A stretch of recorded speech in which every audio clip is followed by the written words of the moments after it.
అందరికీ నమస్కారం అండి. వెల్కమ్ టు మై ఛానల్ జై గురుదత్త ఎస్విఎస్. ఈరోజు చందమామ కథల్లో దైత్యుని తోట అనే చక్కని చందమామ కథ నుండి విందాం.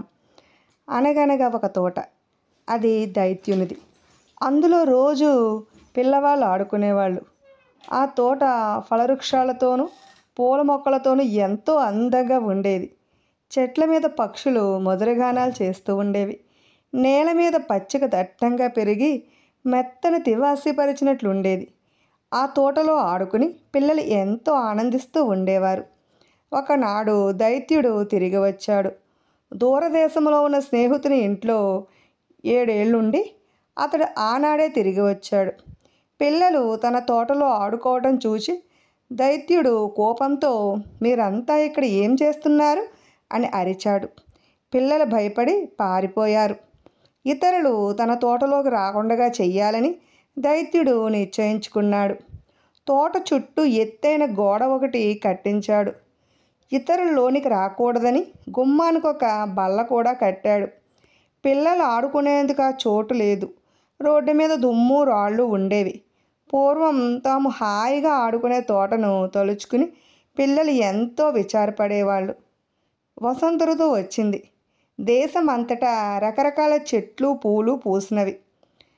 పక్షులు కిలకల్లాడుతూ చెట్లను ఆశ్రయించినవి.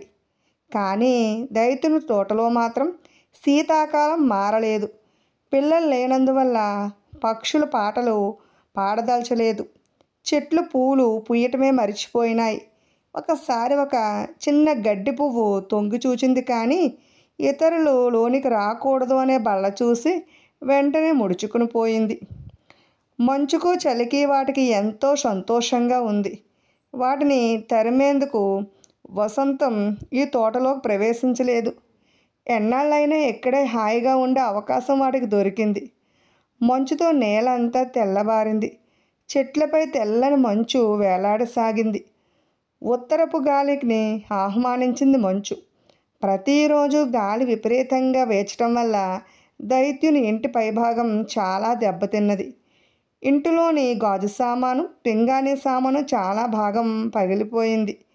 ఈసారి వసంత ఋతువు ఆలస్యమైందేం అని దైత్యుడు ఆశ్చర్యపడ్డాడు. ఒకనాటి ఉదయాన్న దైత్యుడు మేలుకొనేసరికి మధురగానం వినపడింది. కమ్మని సువాసన వీచింది.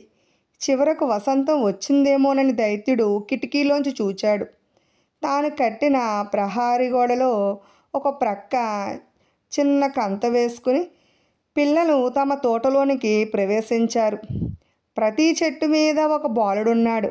ప్రతి చెట్టు పూలతో ఎంతో అందంగా ఊగుతుంది. పచ్చని నేల మీద చిన్న చిన్న తెల్లని పూలు నవ్వుతున్నవి. పక్షులు మధురంగా పాడుతున్నాయి. ఆ దృశ్యం నిజంగా కనుల పండుగగా ఉంది. కానీ ఒక మూల మాత్రం ఒక చిన్న పిల్లవాడు విచారంగా నిలబడి ఉన్నాడు. మరీ చిన్నవాడు కావటం వల్ల చెట్టు ఎక్కలేకపోయాడు. అక్కడికి కుర్రాడు ఎక్కేందుకు వీలుగా చెట్టు వంగింది. అయినా లాభం లేకపోయింది. చెట్టు నిండా మంచు కమ్ముకున్నది. ఈ దృశ్యం చూసేటప్పటికీ దైత్యుని హృదయం కరిగిపోయింది.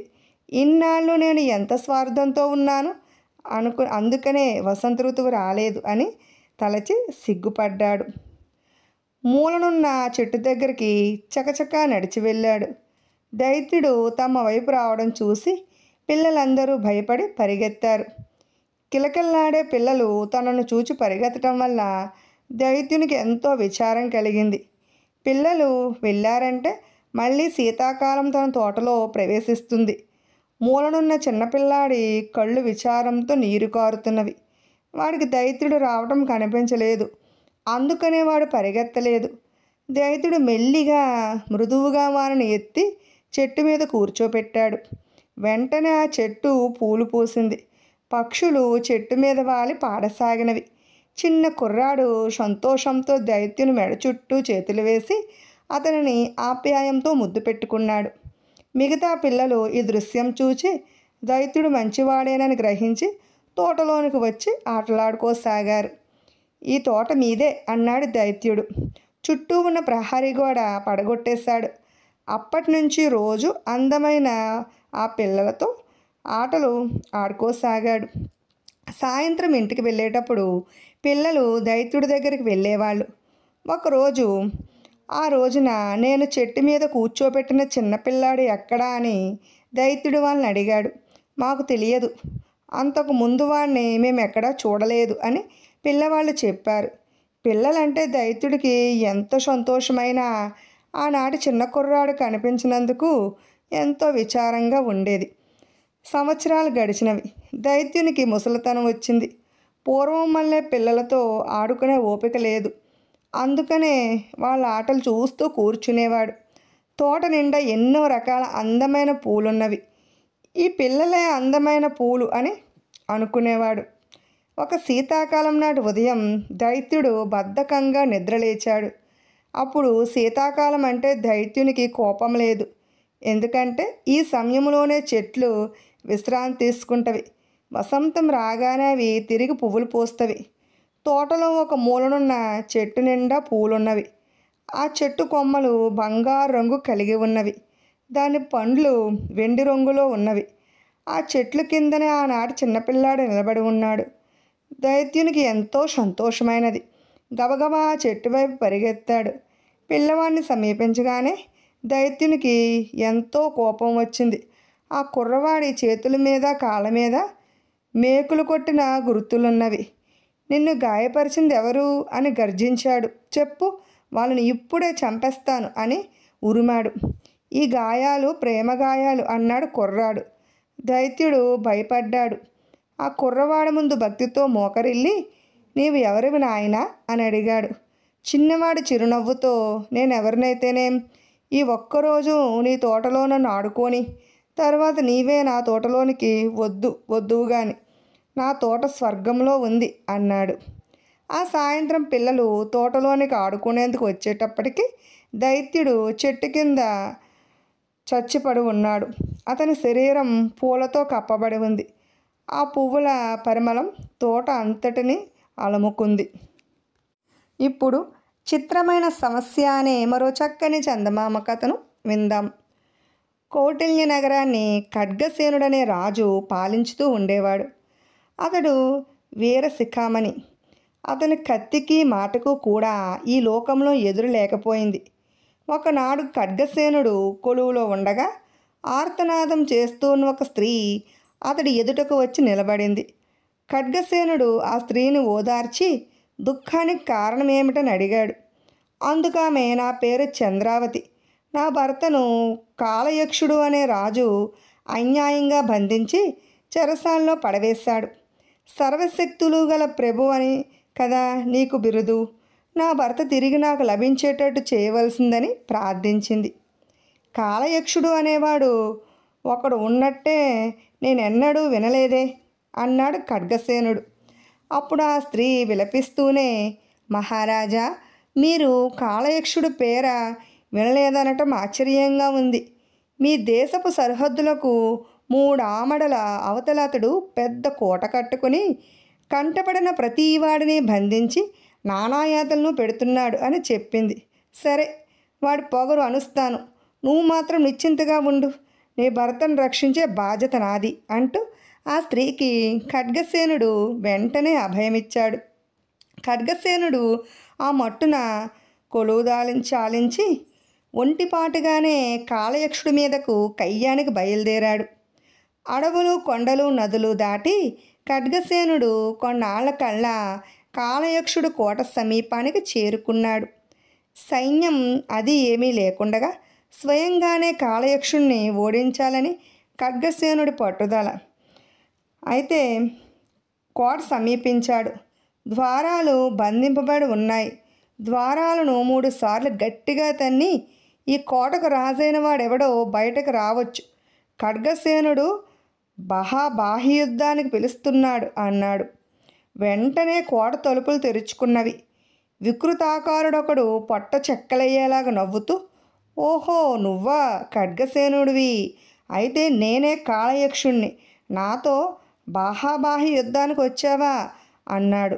కాలయక్షుడు ప్రవర్తన, అతడు మాట్లాడే తేలిక మాటలు ఖడ్గసేనుడికి విపరీతమైన కోపాన్ని తెప్పించినాయి. వెంటనే వరలోని కత్తి దూసి అతడిపైకి దూకాడు. కాలయక్షుడు మళ్ళీ నవ్వాడు. ఖడ్గసేన, నీ కత్తి నీ స్వాధీనంలో ఉందనుకుంటున్నావేమో. నా కోటకు చుట్టూ ఆమడ దూరంలో నా అనుమతి లేనిదే గాలి కూడా కదలదను సుమా అన్నాడు. ఖడ్గసేనుడు మండిపడి కత్తి ఎత్తబోయాడు. కానీ అతని చెయ్యి అంగుళం ఎత్తు కూడా లేవలేదు. కత్తి అలా చేతిలో వేలాడుతూ ఉండిపోయింది. నువ్వు ఎందుకు వచ్చావో నాకు తెలుసు అన్నాడు కాలయక్షుడు నవ్వుతూ.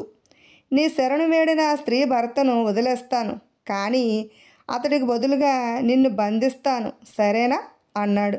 ఖడ్గసేనుణ్ణి సమీపిస్తూ నివ్వెరపోయాడు ఖడ్గసేనుడు. తన భుజబలం పరాక్రమం ఎందుకు పనికి రాకుండా పోయినందుకు చాలా విచారించాడు. అతడు ఆలోచిస్తున్న అంతలో కాలయక్షుడు మళ్ళీ ఇలా అన్నాడు. ఖడ్గసేన, నిన్ను బంధించడం నాకేమంత ఇష్టంగా లేదు. నేను అడిగిన ఒక్క ప్రశ్నకు సంవత్సరం లోపుగా నువ్వు సరైన జవాబు చెప్పగలిగితే నిన్ను క్షమించి వదిలేస్తాను. ఏమిటా ప్రశ్న అని అడిగాడు ఖడ్గసేనుడు వేరే దారి తోచక. ప్రశ్న ఏమంత పెద్దది కాదు, కానీ జవాబే కష్టమైంది. అయినా ఆ ప్రశ్న విను. అన్నింటికన్నా స్త్రీ మిన్నగా కోరేదేమిటి? 1 సంవత్సరం లోపల నువ్వు తెలుసుకుని చెప్పాలి అన్నాడు కాలయక్షుడు. సరే అని బయలుదేరాడు ఖడ్గసేనుడు. రాజోచితమైన తన దుస్తుల్ని మూటకట్టి భుజాన వేసుకుని ఒక సామాన్య పౌరుడిగా పట్నాలు గ్రామాలు తిరగసాగాడు. కాలయక్షుడు తనను అడిగిన ప్రశ్న అనేక మంది స్త్రీలను అడిగాడు. అన్నింటికన్నా స్త్రీ మిన్నగా కోరేది ఏమిటి? ఈ ప్రశ్నకు తలొక విధంగా జవాబు చెబుతూ వచ్చారు. అందమైన భర్త అని కొందరు, ధనవంతుడైన భర్త అని కొందరు అన్నారు. మరికొందరు బుద్ధిమంతుడైన భర్తను కోరుతాం అన్నారు. ఈ విధంగా అందరూ అన్ని రకాల జవాబులు చెప్పారు. ఇంతలో సంవత్సరం గడువు పూర్తి కావచ్చింది. కాలయక్షుడికి ఇచ్చిన మాట ప్రకారం ఖడ్గసేనుడు తిరిగి అతడి కోటకు బయలుదేరాడు. కొన్నాళ్ళు ప్రయాణం చేసి ఒక రాత్రి మళ్ళీ కోట ప్రాంతాలకు వచ్చాడు. ఖడ్గసేనుడు ఆ రాత్రికి కోట ప్రక్కనే ఉన్న అడవిలో కాలం గడిపి తెల్లవారి కాలయక్షుడిని కలుసుకోవచ్చును అనుకుని ఒక చెట్టు క్రింద విశ్రమించాడు. బాగా నడిరాత్రి అయ్యేసరికి దూరంలో చిన్న వెలుగు కనబడి స్త్రీ రోదనం వినబడింది. ఖడ్గసేనుడు నిద్రమత్తులోంచి బయటపడి ఆ స్త్రీ కంఠస్వరం వినబడిన చోటుకు వెళ్ళాడు. వికృతాకారైన ఒక వృద్ధ స్త్రీ అతడి కంటపడింది. ఇంత రాత్రివేళ ఎందుకు దుఃఖిస్తున్నావు అని అడిగాడు ఖడ్గసేనుడు. నాకు ఇప్పుడు 80 ఏళ్ల వయసు. నన్ను వివాహం చేసుకునేవాడు ఎవ్వడు దొరక్క 60 ఏళ్ల నుంచి ఇలా దుఃఖిస్తున్నాను అన్నది ఏడుస్తూ ఆమె. ఖడ్గసేనుడు ఈ మాటలు విని చాలా ఆశ్చర్యపడ్డాడు. ఇంత వికృతంగా ఉన్న రుద్రాలకి వివాహం మీద అంత కాంక్ష ఏమిటా అనుకున్నాడు. అతడి నోటి నుంచి మాట రావటమే కష్టమైనది. అతడి ఆశ్చర్యాన్ని గ్రహించిన ఆ వృద్ధ స్త్రీ ఇలా చెప్పసాగింది. ఖడ్గసేన మహారాజా, మీరు ఇప్పుడు చాలా ప్రాణాపాయ స్థితిలో ఉన్నారు. మీరు కాలయక్షుడి ప్రశ్నకు సరైన జవాబు తెలుసుకోలేకపోయారు. ఆ ప్రశ్నకు సరైన జవాబు నాకొక్కరికే తెలుసు. అయితే ఆ జవాబు చెప్పి పుణ్యం కొట్టుకో. నీవు ఏది కోరినా ఇస్తాను, మాట తప్పను అన్నాడు ఖడ్గసేనుడు. సరే, మాట తప్పనన్నావు కనుక చెబుతున్నాను. కాలయక్షుడి ప్రశ్నకు జవాబిది. స్త్రీ అన్నింటికన్నా మిన్నగా కోరుకునేది ఏమిటంటే తన ఇష్టానికి ఎవరూ అడ్డు చెప్పకపోవటమే అన్నదా వృద్ధ స్త్రీ. సరేనని ఖడ్గసేనుడు ఉదయమే కాలయక్షుడి దగ్గరకు వెళ్ళి ఈ జవాబు చెప్పాడు. అయితే ఈ జవాబు వింటూనే కాలయక్షుడు ఆశ్చర్యపడి ఖడ్గసేనుని తెలివితేటలను మెచ్చుకొని అతన్ని వదిలేశాడు. బ్రతుకు జీవుడా అనుకుంటూ ఖడ్గసేనుడు తీరుగా ఆ వికృత రూపి అయిన స్త్రీ దగ్గరకు వచ్చి నీకు ఏం కావాలి కోరుకో అన్నాడు. వృద్ధ స్త్రీ నవ్వింది. తనకు కావలసిందేమిటో ఇప్పటికీ ఖడ్గసేనుడు గ్రహించలేకపోయినందుకు ఆమె ఎంతో ఆశ్చర్యం పడింది. మహారాజా, నాకు మాట ఇచ్చావు. ఇదిగో నాకు కావలసింది ఏమిటో చెబుతున్నాను. 60 ఏళ్ల నుంచి నన్ను వివాహం ఆడేవారిని కోసం ఎదురు చూస్తున్నాను. నేటికి మీరు కనిపించారు, నా పైన కరుణించారు. మీ ఆస్థానంలో ఏ వీరుడైనా చూచి నాకు పెళ్లి చేసి చిరకాలం నుంచి ఉండి నా కోరికను నెరవేర్చండి అన్నది. ఖడ్గసేనుడు నెత్తిన పిడుగుపడ్డట్టు అయినది. చూస్తూ చూస్తూ ఈ వృద్ధ కురూపిని తన ఆస్థానంలో ఏ యువకుడు మాత్రం చేసుకోవడానికి ఇష్టపడతాడు? అయినా వాగ్దానం చెల్లించాలి కదా. ఆమెను వెంటబెట్టుకుని తిరిగి కౌటిల్య నగరానికి వచ్చాడు. చాలా కాలానికి మళ్ళీ తిరిగి వచ్చిన మహారాజుకు రాజ్యంలో గొప్ప సన్మానం జరిగింది. కానీ ఖడ్గసేనుడికి మొట్టకు దిగులు పట్టుకున్నది. అతడు అన్నాహారాలు మాని రోజు రోజుకు కృషింపసాగాడు. ఎవరెన్ని విధాలు అడిగినా అసలు కారణం బయటపెట్టలేదు. చివరకు ఒకనాడు తన మేననుడైన రూపాధరుడికి వెల్లడించాడు. మామగారి బాధకు కారణం గ్రహించగానే రూపాధరుడు ఆ కురూపి అయిన వృద్ధ స్త్రీని తనే వివాహమాడతానని సిద్ధపడ్డాడు. రూపధరుడికి ఆ వృద్ధ స్త్రీకి వివాహం జరిగిపోయింది. అందరూ లోపల ఏమనుకున్నా రాజకుటుంబానికి సంబంధించిన విషయం కనుక ఆ కురూపిని గౌరవించక తప్పింది కాదు. చక్కగా అలంకరింపబడిన గదిలో పెండ్లి కుమార్తె ఉన్నది. రూపాధరుడు అక్కడికి వెళ్ళాడు. ఆశ్చర్యం! అక్కడ అతడి కంటికి కనబడిన స్త్రీమూర్తి రుద్దురాలు కాదు, ఒక చక్కని యువతి, అపురూప సౌందర్యవతి. రూపాధరుడు నివ్వెరపడి, నువ్వెవరువు అని ప్రశ్నించాడు. నేనా, రూపాధరుని భార్యను, కొంత శాప విముక్తి చెందిన ఆ వృద్ధ స్త్రీ నేనే అని నిజం వెల్లడించింది. ఇందుకు అతను మరీ ఆశ్చర్యపోయాడు. సుందరి, నీకు కలిగిన శాపం ఏమిటి? అది తొలగే మార్గం ఏమిటి అని ఆత్రంతో అడిగేసరికి ఆమె ఇలా బదులు చెప్పింది. రాజకుమారా, కురూపినని ఎంత మాత్రమూ సంశయించక మీ మామ మాట నిలబెట్టుకోమని నన్ను నీవు పెళ్ళాడటానికి అంగీకరించడంతో నాకు సగం శాపం పోయింది. ఇక తక్కిన సగము అనగా పూర్తి శాపం పోవటానికి నిన్ను నేను ఒక ప్రశ్న వేస్తాను. నాకు శాప విముక్తి కావటం నువ్వు చెప్పే జవాబు మీద ఆధారపడి ఉంటుంది అన్నది. ఆ ప్రశ్న ఏమిటో చెప్పమని రూపాధరుడు ఆమెను తొందరపెట్టాడు. అప్పుడు ఆమె, ఈ సుందర రూపంలో నేను రోజు ఎన్ని గంటలు మాత్రమే కనిపించగలను కనుక ఆలోచించి చెప్పాలి. నేను ఏ ఏ వేళ ఈ రూపం ధరించాలి అని అడిగింది. తడుముకోకుండా రూపాధరుడు నీ ఇష్టమే, నా ఇష్టం అన్నాడు. ఈ జవాబు వినగానే ఆ యువతి రూపంలో ఉన్న వృద్ధ స్త్రీకి పట్టలేనంత సంతోషం కలిగింది. వెంటనే రూపాధరుని సమీపిస్తూ, నాకు మీరు ఏ అడ్డంకి చెప్పకుండా సమస్యను నా ఇష్టానికే వదిలేశారు కనుక ఇప్పటికీ నా శాపం పూర్తిగా నివృత్తి అయినది. నేను ఇక అన్ని వేళలా ఈ స్వరూపంలోనే ఉండిపోగలను అని చెప్పింది. ఇప్పుడు ఒకరిని మించిన ఒకరు అనే మరో చక్కని చందమామ కథను విందాం. పూర్వం మన దేశంలో ఒక గొప్ప శిల్పి ఉండేవాడు. ఆ కాలంలో కర్కల్ అనే ప్రాంతాన్ని పరిపాలిస్తున్న రాజుకి విగ్రహాలు చెక్కించడం అంటే అభిలాష. ఆయన ఆ శిల్పిని రప్పించి 25 అడుగుల ఎత్తుగల పరమేశ్వరుని విగ్రహం తయారు చేయమన్నాడు. అందుకు ఆ శిల్పి, ఓ అదెంత పని, చెక్కిస్తానని చెప్పి 3 మాసాలు అయ్యేసరికి రాజు కోరిన గొప్ప విగ్రహం తయారు చేసి ఇచ్చాడు. విగ్రహాన్ని చూసి రాజు మురిసిపోయాడు. అంత ఎత్తైన విగ్రహం మన దేశంలో అంతవరకు లేనేలేదు. దేశాల నుంచి వచ్చిన వాళ్ళంతా ఆ విగ్రహాన్ని చూసి మెచ్చుకోవడం వల్ల ఆ రాజు ఖ్యాతి దశ దిశలా ఇట్టే వ్యాపించింది. శిల్పికి గొప్ప గొప్ప బహుమతులిచ్చి పంపేవాడు రాజు. శిల్పి బహుమానాలు అందుకుని తన ఊరు పోతుంటే రాజుకు ఒక భయం వేసింది. ఈ శిల్పినే మరొక మహారాజు ఎవడైనా పిలిపించి ఇంతకన్నా ఎక్కువ బహుమానాలు ఇచ్చి ఇంతకన్నా గొప్ప విగ్రహాన్ని తయారు చేయించుకుంటాడేమో. అప్పుడు ఆ విగ్రహం ముందు తన బొమ్మ తక్కువైపోయి తన కీర్తి తగ్గిపోతుందేమోనని ఇంకా బొమ్మలు చెక్కడం సాధ్యం కాకుండా వాని కుడిచేయి నరికించి వదిలాడు. శిల్పి స్వగ్రామం చేరుకుని తనకు రాజు చేసిన ద్రోహాన్ని తలుచుకుని దుఃఖిస్తూ ఆ రాజు పని ఎలా కసి తీర్చుకోవటమా అని ఆలోచించాడు. ఈ రాజుకి బద్ధశత్రువైన వేమారి రాజు వద్దకు వెళ్ళి తన గోడు చెప్పుకున్నాడు.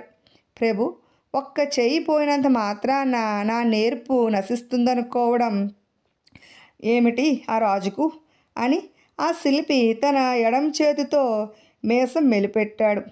ఇందుకు వేమారు రాజు ఆశ్చర్యపోయి, అట్లయితే నీ కుడిచేయి పోయినా నేర్పు నశించలేదన్నమాట అన్నాడు. ఎడంచేయి ఉందిగా ప్రభు, సవ్యచాచి 2 చేతుల బాణాలు వేసినట్టు నేను 2 చేతులతోనూ విగ్రహాలు చెక్కగలను అన్నాడు. అట్లయితే నాకు ఒక విగ్రహం తయారు చేయి, కర్కల విగ్రహం కన్నా చాలా ఎత్తైన విగ్రహం తయారు చేయాలి సుమా అని ప్రోత్సహించాడు రాజు. తప్పకుండా అలాగే చేస్తాను, 36 అడుగుల ఎత్తున విగ్రహం తయారు చేసి ఇస్తాను అన్నాడు శిల్పి. శిల్పి కర్కల రాజుపైన పూనిన పగ కొద్దీ రాత్రింబవళ్ళు పనిచేసి అనుకున్న దానికంటే త్వరలోనే ఆ 30 అడుగుల విగ్రహాన్ని తయారు చేసి ఇచ్చాడు. వేణూరు రాజు బ్రహ్మానందభరితుడయ్యాడు. కానీ ఇంతకు ముందు కర్కల రాజుకి పట్టుకున్న భయమే ఇప్పుడు ఈ రాజుకి పట్టుకుంది. శిల్పిని వదిలిపెడితే అంతకన్నా గొప్ప విగ్రహం తయారు చేయవచ్చు. అప్పుడు తన విగ్రహం గొప్ప ఏముంటుంది ఇంకా? కర్కల రాజుకు తోచిన ఉపాయమే వేణూరు రాజుకు తోచింది. ఆ శిల్పి తన ఎడంచేయి సహాయం వల్ల కదా ప్రజ్ఞ చూపించగలిగాడు. అతని ఎడంచేయి కాస్త నరికించి వేశాడు. అయితే ఏమిటి, చింత చచ్చినా పులుపు చావలేదన్నట్లు 2 చేతులు పోగొట్టుకున్న శిల్పి పగ పోలేదు. అతడు తక్షణమే మైసూరుకి పారిపోయి శ్రవణ బల్గాలో రాజుతో, ప్రభు చిత్తగించారా నా పట్ల ఆ రాజులిద్దరూ చూపిన కృతజ్ఞత అని చెప్పుకొన్నాడు. అలా చెప్పుకోవడంతో అతనికి ఆవేశం ఆగలేదు. ఉగ్రుడయ్యాడు శిల్పి. నిప్పులు చెరిగేస్తూ ఇలా అన్నాడు, ప్రభు, ఇద్దరూ నా చేతులు నరికించారు కానీ నా బుద్ధిని హరించడం వాళ్ళ తరమవుతుందా? వాళ్ళను పుట్టించిన బ్రహ్మదేవుడి తరమవుతుందా అన్నాడు. అట్లయితే నువ్వు చేతులు లేకుండానే విగ్రహాలు తయారు చేయించగలవా అని అత్యంత ఆశ్చర్యంతో అడిగాడు రాజు. తప్పకుండా చేయగలను. నా బుద్ధిని వినియోగించి నా శిష్యుల చేత తమకు ఒక అపురూపమైన విగ్రహాన్ని తయారు చేయిస్తాను అని చెప్పాడు శిల్పి. చేయించు అన్నాడు రాజు. శిల్పి ఒక ఆసనం అధిష్ఠించి కూర్చున్నాడు. శిష్యులకు ఆజ్ఞలిస్తూ 57 అడుగుల ఎత్తుగల గోమతేశ్వరుని విగ్రహాన్ని తయారు చేయించాడు. ఆ శిల్పి యాజమాన్యం క్రింద చెక్కబడ్డ బ్రహ్మాండమైన విగ్రహం అదే. అతను తయారు చేసిన ఆఖరి విగ్రహము అదే. ఏమంటే కర్కల రాజుకి వేణూరు రాజుకి పుట్టిన దుర్బుద్ధియే ఈ శ్రవణ బల్గాల రాజుకు కూడా పుట్టింది. అతని కంటే గనుడు అచంట మల్లన్న అన్నట్లు అతని ప్రతిభ మరీ ఏ ప్రభువుకు వినియోగించడానికి వీలు కాకుండా ఈ రాజు శిల్పి యొక్క శిరస్సునే నరికించి వేశాడు.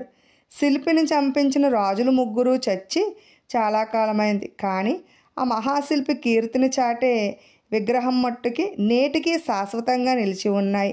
ఈ విధంగా ఆ శిల్పికి అనేకమైన ప్రజ్ఞలు ఉన్నప్పటికీ అతనికి జీవితంలో తోడ్పడలేదు సరికదా. చివరకు అతని ప్రాణాలనే బలిగొన్నారు.